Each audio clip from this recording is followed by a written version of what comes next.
All right. Um, Hi, I'm Liliana. I am a film production major in cinematography with a minor in American Indian Studies. Quinn, how about you go? I'm Quinn. I am uh, an an Africana Studies major with minors in Queer Studies and American Indian Studies.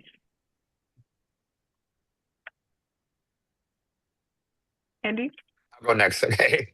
I'm Andy. I'm a psychology major with a minor in social work. And yeah, I guess that's about it.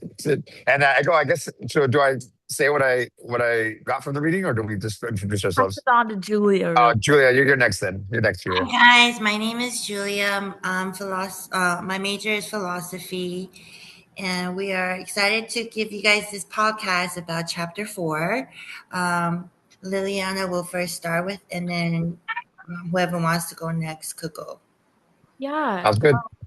So my takeaways from this chapter really revolve around like the interpretation of time, because in the West, the lack of connection to like the physical world around us and also the like dedication to this linear timeline force a lack of connection to the world around us.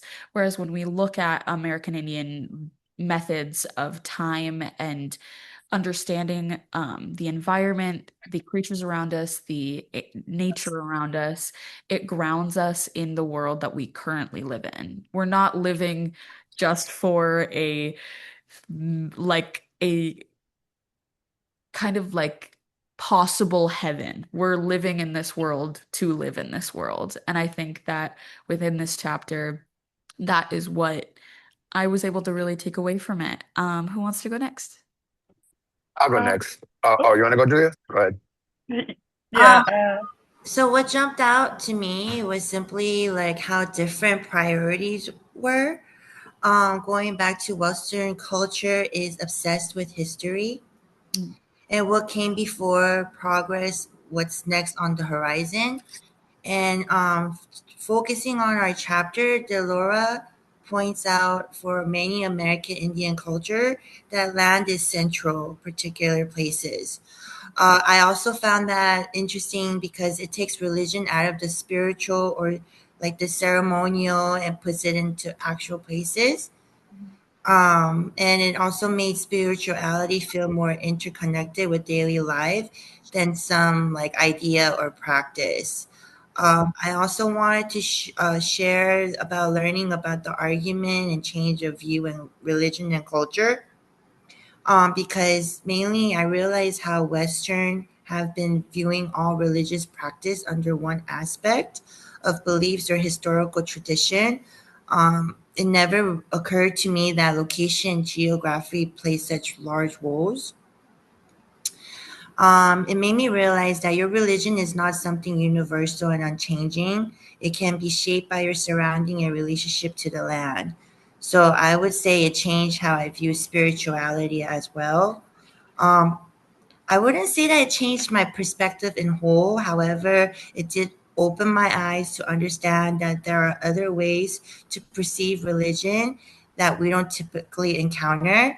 And last, I think we operate under that idea a lot. You can look at how society views success or development, but we always have to be progressing more tech, more expansion, and more improvement. And American history is often taught as a story, I believe, of a progress or conquest. Concepts like the economy and innovation are deemed positive without question of what does to people or our planet. So I feel that mentalities persist. It's ingrained in how we view our future. Totally. Mhm. Quinn, do you want to go next? Yeah. When I read the reading, what stood out to me, it was like, okay, like this is what forms like our religion. Religion is it's a really cultural thing.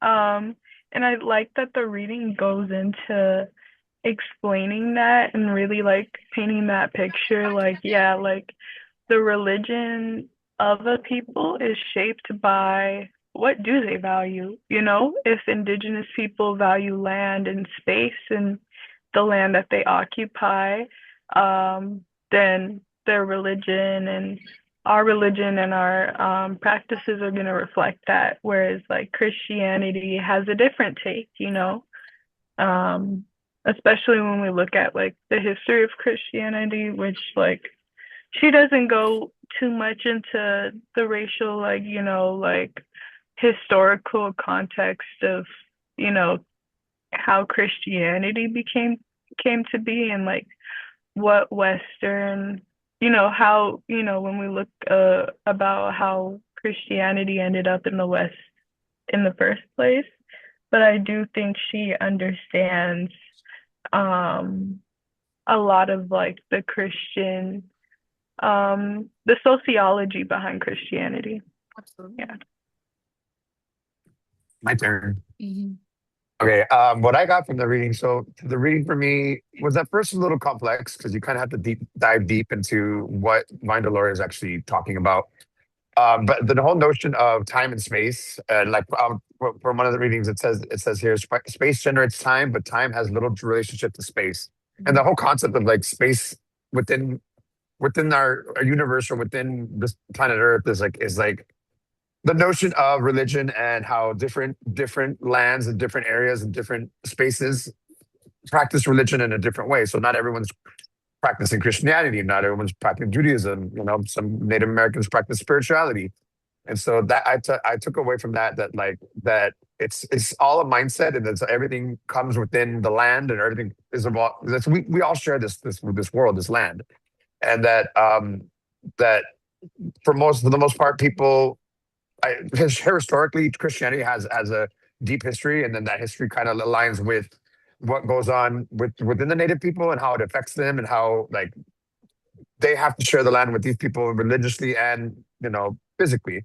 Mhm. So it was literally it was a big takeaway for me because then I also noticed I also read that like a lot of people are resenting Christianity because of the beliefs and then seeking guidance from Native Americans or American Indians in a spiritual sense. So that's the main takeaway that I got from it. Absolutely. Well, I think we've established enough of this chapter to be able to go into our questions. Mhm.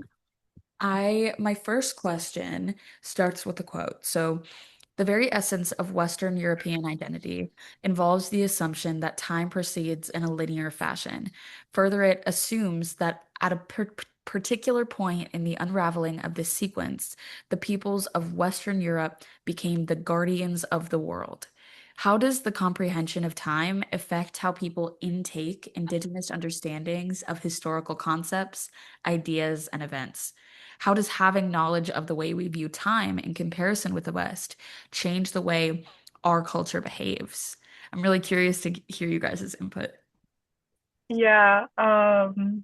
That's a that's such a deep question too, first of all. Like um but yeah, with our relation to time, I mean, we've talked about this in class, but also like when we think about you know, how over time, with time, you know, indigenous people form a relationship to, you know, places.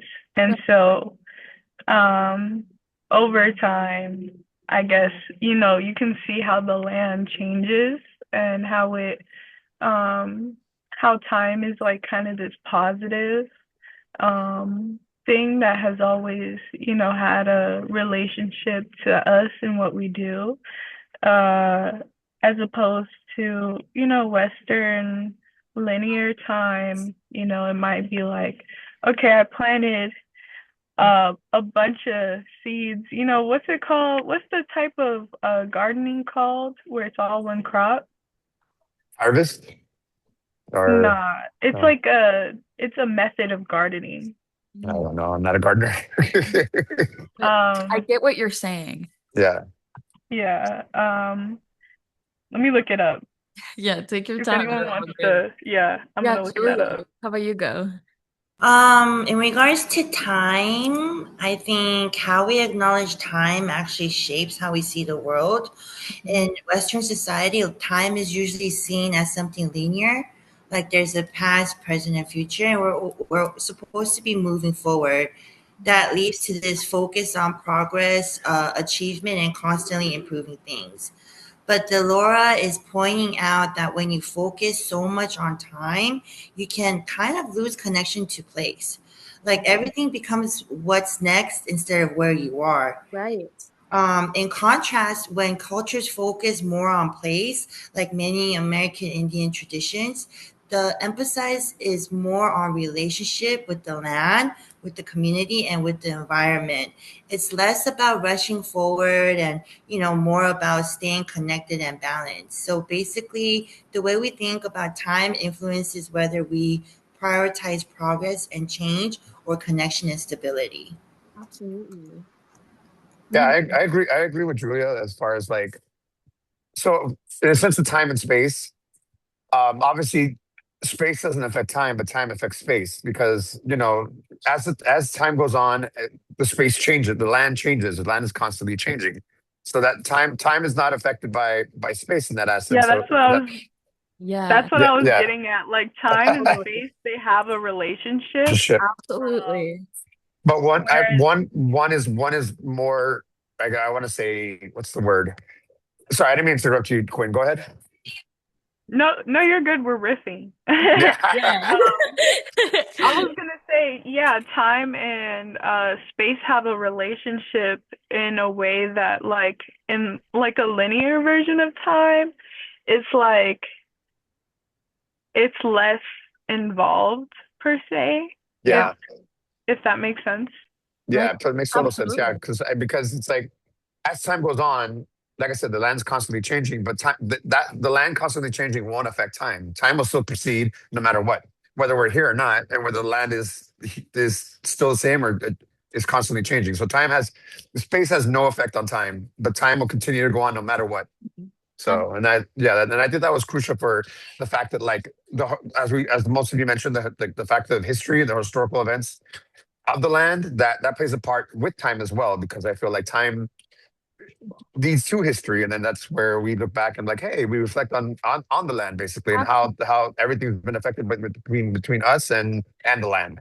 totally. I think too, like a couple of weeks ago we were talking about the whole like concept that we can't understand everything about our world because we only have limited senses, right? Yeah, How like we affect things on this like atomic level, um and we change them through ceremony, through the perception of certain things. And I think that when we step back from like this human need to like fully understand the concept of time or space, yeah, these things that we can't really grasp fully, like allowing them to not just be a straight line that's A, B, C allows us to see that like history happens in shifts, in cycles. It's always a circle, which is very common within like our like indigenous perspective of history because things are always a circle. We can always prove that somehow. Like if we look at historical events, we go more like this, then we go like this. And I think that absolutely. change how we are able to hold on to the events we've gone through and learn from them and not forget. And I think the West often has these horribly traumatic events where they cause, oh, running out of time? No, we are not running out of time. Oh gosh, But assignment's done. yeah, but like I think that it allows us to like really know that like these things are okay to like let be a little bit more abstract, and that the Yeah, West is controlling time in this fashion to hold that power in ways that like they that in reinforce their systems of oppression. Like I truly believe that. Like if we are able to expand our comprehension of time to know that things in the past aren't gone, then Yeah. we can learn from them. We can grow from them in ways that the West doesn't. Yeah, And yeah. and And if this, I can oh, sorry, go ahead, Quinn. also, We keep riffing. no, you're good. You're good. Um, I I think it also for me connects to like our ancestral ties. You know, obviously every tribe is different, but like I mean, I'm Lakota. I'm also Black. So one thing that a lot of African and indigenous um, people have in common is this like reverence almost of ancestors Right, and this acknowledgement of like where we came from because we don't see time as something that separates us as right. much as it is a we have a relationship with time, you know. If Absolutely. if I spend um 30 hours working on like perfecting a skill, me and that time that I put in have a relationship. I didn't just go from point A of not knowing how to do something and point B, like I was involved. And then the people before me, the time that they spent on uh this Yeah, earth, it still has value and it still continues. I can acknowledge because of like this reading and right. everything that like not only does it still continue to impact me when we can look at like epigenetics and how that connects as well, on a cellular level, but Totally. also it impacts my reality, so I need to acknowledge it because there isn't that separation. Right. Absolutely. Totally. Okay, so we've got 7 minutes to cover the rest of our questions. Okay, so I So was we, we if I gotta may go ahead. speed it Yeah, up. if I may go Yeah, ahead and yeah. Go okay, ahead. so But thank you, Quinn. That was really a beautiful comment. yeah, that was great. Okay, so I'm glad that we're all talking about this because this leads me to perfectly to my question about how Deloria's discussion of flood stories illustrate the difference between spatial and historical interpretations of religion. So with that, I responded saying that his discussion is mentions how spatial historical events relate to religion within the context of spatial interpretations. He emphasizes the geography of of the region in which regions experiences are based on the location. This could be interpreted as different locations and regions would experience religion differently. So, like I mentioned in the beginning, that everyone, every space, every region, every land, different part of the land, religion is perceived in a different way, whether it be Christianity, Judaism, or spiritual beliefs. So in regard, like I said, in regards to this discussion to flood stories, each region or religion experiences the flood differently. And then there's the historical aspect where it says the flood experience is based on morality and ethical codes. This is based on the reporting of specific religion and the mark it has left historically in regards to sorry, the stories sorry, I got lost. The base reporting of specific religion the mark is left historically in regards to tradition. The stories of floods could be both spatial and historical differently. Christianity practices baptism, but not every religion does. It's like spiritual religion. Well, for the most part, it's Christianity's baptism is the Christianity concept. So, for my take on that, when Dolores speaks about flooding, he's versus space and historically, Christianity's been around for decades, and baptism's been has been a very aspect of Christianity. So I feel like the flood is in a sense being baptized. That's what I interpreted from that because it mentions it in the text about how but that baptism is a crucial aspect of Christianity. Mm. So so in closing for that, I'd be like, not every religion in the land does, but historically baptism has been around for decades in Christianity. The history of flood in regards to religion is complex and has been experienced differently within each tradition. So Yeah, absolutely. I think that like there are certain things that like on a large scale affect many different cultural groups or regions within the same like way like especially when we're looking at like a flood or a natural disaster or a large scale like issue that's harming different different like cultural groups. And Yeah, I think that it shows the different ways of like what is valued by those different cultural groups, by yeah, how they retain that story, how what information are they writing down? Are they talking about people? Are they talking about animals? Are they talking about yes, environment? Are they not talking about any of that? Are they only talking about like Christianity will like often only value like this life and the afterlife, like, and I yeah, think that we can see on a historical level how these cultural groups are affected by these circumstances. absolutely. Yeah. Do we want to move on to another question? Julia, Quinn, do you wanna ask any? Oh no, I mean we have 3 minutes remaining, but just to kind of recap with Andy's flood theory, just to add, because I think we need to, it'll be good that we mention Delora too as often. Yeah. I think that what I took got from that was that Delora used the flood stories to show that instead of one universal event, different cultures may have expected floods in their own places, and those experiences kind of signifies what became part of their local religions. Is Yeah. what I wanted to add. Good See, job. oh, thank you. Sorry, Drew. I didn't mean to interrupt you.